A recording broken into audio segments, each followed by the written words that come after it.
গুরুত্বপূর্ণ কিছু কথা। জয় পরাজয়, হাসি কান্না, দুঃখ কষ্ট, এর মধ্য দিয়ে মানুষ তার জীবনের সোনালী দিনগুলো অতিবাহিত করে। যারা জ্ঞানী এবং সচেতন তারা জানে জীবন মানে সংগ্রাম, জীবন মানেই লড়াই। কিন্তু যারা বিধুর জগতে ভেঙে পড়ে, আত্মবিশ্বাস হারিয়ে ফেলে, তাদের কাছে জীবন শুধুই যন্ত্রণা এবং মৃত্যুর জন্য অপেক্ষা করা ছাড়া কিছুই মনে হয় না। হতাশাগ্রস্ত মানুষের জন্য কিছু কথা। জীবন মানেই পরীক্ষা। হতাশার অন্ধকারে ডুবে থাকা মানুষের মনে একটি প্রশ্ন বারবার ঘুরপাক খায়। কেন আমাদের সৃষ্টি করা হলো? কেন পৃথিবীতে এলাম? আমরা কি প্রকৃতির খেলার পুতুল? এই প্রশ্নের উত্তর দিয়ে আল্লাহ বলেন, আল্লাযী খালাকাল মাউতা ওয়াল হায়াতা লিয়াবলুয়াকুম আইয়ুকুম আহসানু আমালা ওয়া হুয়াল আজিজুল গফুর। অর্থ, তোমাদের মধ্যে সৎকর্মকে অগ্রগামী তা পরীক্ষার জন্যই তিনি জীবন সৃষ্টি ও মৃত্যুর ব্যবস্থা করেছেন। তিনি মহাপরাক্রমশালী ও সত্যিকারের ক্ষমাশীল।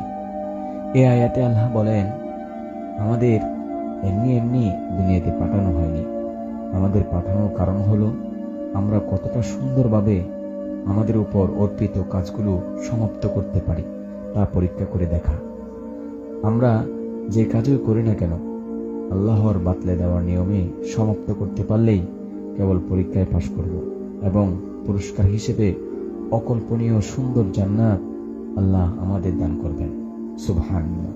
মানুষকে সৃষ্টি করা হয়েছে কষ্ট ও পরিশ্রম নির্ভর করে।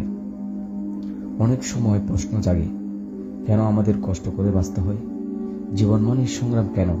এই প্রশ্নের উত্তরে আল্লাহ তাআলা বলেন, লাকাদ খালাকনাল ইনসানা ফি কাবাদ।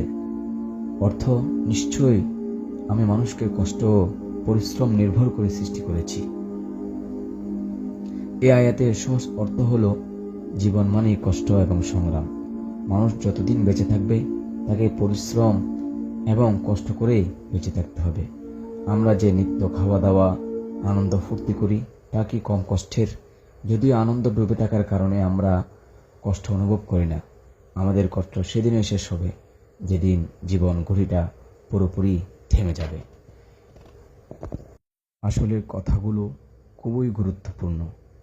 মনোযোগ দিয়ে শুনবেন, ইনশাল্লাহ অবশ্যই ফায়দা হবে, কাজে আসবে। আল্লাহ তাআলা আমাদেরকে এমনি এমনি দুনিয়াতে সৃষ্টি করেন নাই।